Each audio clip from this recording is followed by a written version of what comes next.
memenangkan. Seolah-olah dia memiliki kehendak setara Tuhan, teman-teman. Bukan insya Allah. Kalau Allah mengizinkan, kita akan berusaha berikhtiar untuk memenangkan Anies Baswedan. Bukan begini kalimatnya. Akan memenangkan. Seolah-olah pasti menang. Allah, mulut apa ini? Itu kalau orang Jawa bilang, itu abang-abang lambe tok ya. Cuma umdu, kegedean omongan. Ya. Ngomong mau keliling Indonesia, pret. Ya. Orang-orang seperti itu mau dipercaya apanya? Hah? La ilaha illallah ya. Buktinya nggak ada, nol buktinya. Mana keliling Indonesia? Hah? Ya, coba kita lanjutin lagi kaum muslimin. Lanjut lagi. Sekuat tenaga saya, Tenaga, keringat saya tumpahkan, keringat tumpah, darah pun siap saya tumpahkan siap darah ditumpahkan untuk memenangkan kalian, karena kalian adalah hasil pilihan dari ijtima ulama. Waduh, ijtima ulama. Ulama yang mana? Pak Taufik Assegaf yang kalian anggap ulama, Pak Bahar Smith, Pak Rizik Syihab, dan ulama-ulama yang lain yang kalian anggap itu sebagai wali-wali Allah, ya. Aos, sok-sokan ngirim malaikat, dan pada kenyataannya malaikat-malaikat yang dia kirim tidak bisa membendung suara Prabowo. Entah suara Prabowo ini dengan kecurangan dan lain sebagainya, apakah malaikat-malaikat yang dikirim itu tidak bisa memenangkan Anies? Allah, saya akan keliling Indonesia untuk memenangkan Anies Baswedan. Karena apa? Anies Baswedan itu Imam Mahdi. Karena apa? Anies Baswedan itu yang terbaik. Saya tahu kalau Anies Baswedan itu orangnya kritis, orangnya berpikiran maju, orangnya akademis. Tetapi ternyata dia juga muhibbin, ya, mukibin Habib ini. Dan tidak mungkin orang yang didukung oleh Tuhan palsu ini bisa menang. Tidak mungkin. Pokoknya tidak akan menang. Makanya saya menyebutkan Anies seharusnya sembuh dari penyakit lamanya. Tapi apa? Masih saja seperti itu. Membawa-bawa malaikat, membuat fatwa-fatwa pengikutnya wajib milih Anies. Dosa kalau gak milih Anies. Apa itu? Ini lagi mau jadi Tuhan ini. Sudah mendahului Allah. Sedangkan apa peringatan dari Allah? Qad ja'alallahu likulli syai'in qadir.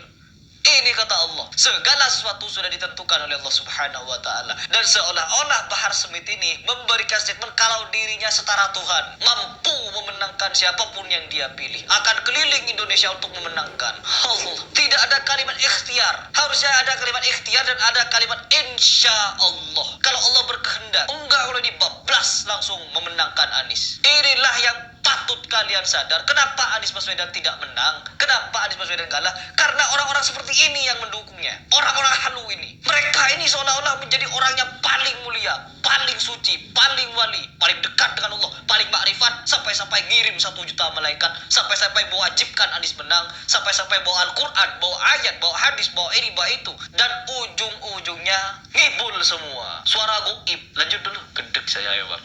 Tapi kalau nanti kalian jadi presiden, kalian khianati bangsa, khianati rakyat, khianati agama, khianati ulama. Coba Allah, saya Bahar Smith, orang yang pertama melawan kalian untuk turun dari kursi kepresidenan kalian. Sontoloyo,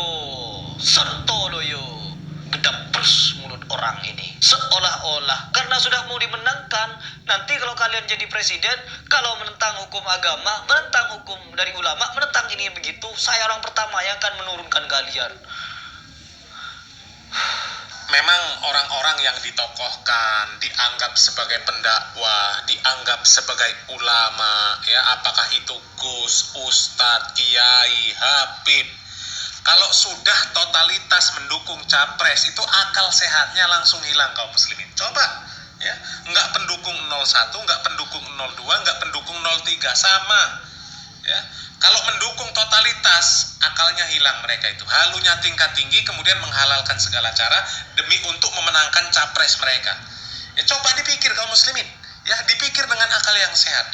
Dari mana asalnya? Kok bisa-bisanya Nabi Khidir dikatakan mendukung salah satu capres? Ya, dari mana asalnya? Kemudian dikatakan hukumnya wajib memilih salah satu capres. Ada fatwa hukumnya wajib memilih salah satu capres, ya. Kemudian dari mana ada dikatakan 1000 malaikat dikirim untuk mendukung capres? La ilaha illallah. Mbok otaknya dipakai lah, ya, dipakai otaknya.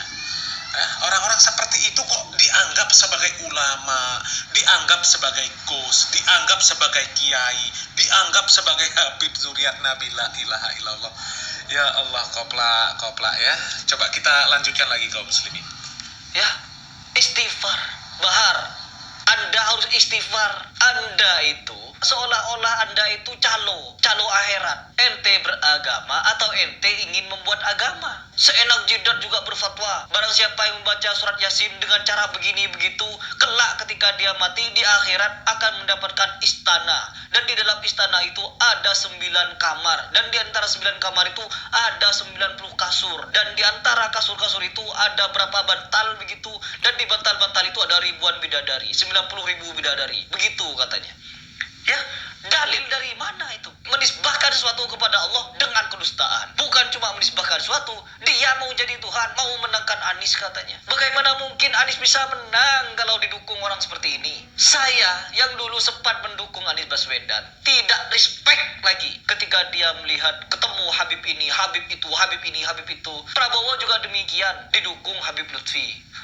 Tapi Habib Lutfi tidak separah Bahar Smith ini. Gus Miftah meskipun juga halu, ya Allah, ini apa-apaan. Ya, mari kita bangkit dari kehaluan ini. Saya juga memanfaatkan momen Pilpres ini untuk berdakwah kepada kalian, mengingatkan kepada kalian kalau pernyataan Bahar Smith ini mengandung kesyirikan, mengandung provokasi dan lain sebagainya. Sampai mau berdarah-darah, siap menghunuskan pedang katanya. Coba kita simak satu video yang dimana dia siap membawa pedang katanya apabila Anies dicurangi. Ada kecurangan, bukan liga yang berbicara. Maka rekor yang berbicara, saudara-saudara. Oh, tuh. Kalau ada kecurangan, bukan mulut yang berbicara, tapi rencong. Ya. Ya Allah, sudah didukung Wali, sudah didukung Abah Aos, sudah didukung Habib Rizik, sudah didukung Bahar Smith, sudah didukung Habib Taufik dan lain sebagainya. Tapi masih saja kalah. Udah teman-teman, kalian bisa berpikir sendiri. Silahkan komentar saja kalian di bawah. Bagaimana pendapat kalian mengenai orang yang seperti ini? Betul kaum muslimin ya. Jadi momen pesta politik yang seperti sekarang ini ya seharusnya menjadi pelajaran bagi kaum muslimin. Tidak apa-apa kaum muslimin kita fanatik, kita memiliki kriteria khusus untuk memilih seseorang sebagai calon pemimpin. Tidak apa-apa. Tapi jauhkanlah hal-hal yang dapat menimbulkan perpecahan. Jauhkanlah hal-hal yang isinya propaganda, isinya provokasi, isinya fitnah, apalagi sampai masalah agama dipelintir-pelintir seenak jidatnya ya, untuk memenuhi hasrat politik ya, untuk memenuhi syahwat politiknya. Dan juga sekaligus mudah-mudahan ya, momen politik ini menjadi filter bagi kaum muslimin untuk ke depan nanti bisa lebih selektif di dalam menokohkan seseorang sebagai tokoh agama ya. Kalau orang-orang yang terjun ke dunia politik apalagi sampai menghalalkan segala cara, provokasi, propaganda, apalagi sampai berkeyakinan-keyakinan halu ya, jangan diambil ilmunya ya. Jangan anggap mereka ulama, gus, ustadz, kiai, jangan ya. Tapi kalau ada orang yang dinilai sebagai tokoh agama, apakah itu gus, apakah itu ustadz, apakah itu kiai, apakah itu habib, yang mereka hanya memberikan penjelasan, memberikan saran kepada masyarakat supaya memilih calon pemimpin yang baik, dijelaskan kriterianya tanpa dia ikut dalam euforia politik, tidak menggunakan panggung-panggung dakwah mereka untuk membahas masalah politik, tidak ikut kampanye menyuarakan pemenangan salah satu pasangan politik, maka ikutilah yang seperti itu. Insya Allah orang-orang yang berdakwah seperti itu ya, itu adalah orang-orang yang dakwahnya lurus, yang mengajak kaum muslimin untuk bersatu di atas agama Allah Subhanahu wa taala, bersatu di atas Al-Qur'an dan sunnah ala manhaj salaf, bukan mengajak kaum muslimin untuk masuk ke dalam kepentingan kelompok, partai, ormas, apalagi kepentingan pribadi ya. Mudah-mudahan kita selalu diberikan oleh Allah Subhanahu wa taala taufik dan hidayah, diistiqomahkan kita di atas agama Allah Subhanahu wa taala, di atas pemahaman yang hak sampai kita diwafatkan oleh Allah Subhanahu wa taala. Amin ya rabbal alamin. Mudah-mudahan bermanfaat. Salam waras, salam akal sehat. Barakallahu fikum. Wassalamualaikum warahmatullahi wabarakatuh.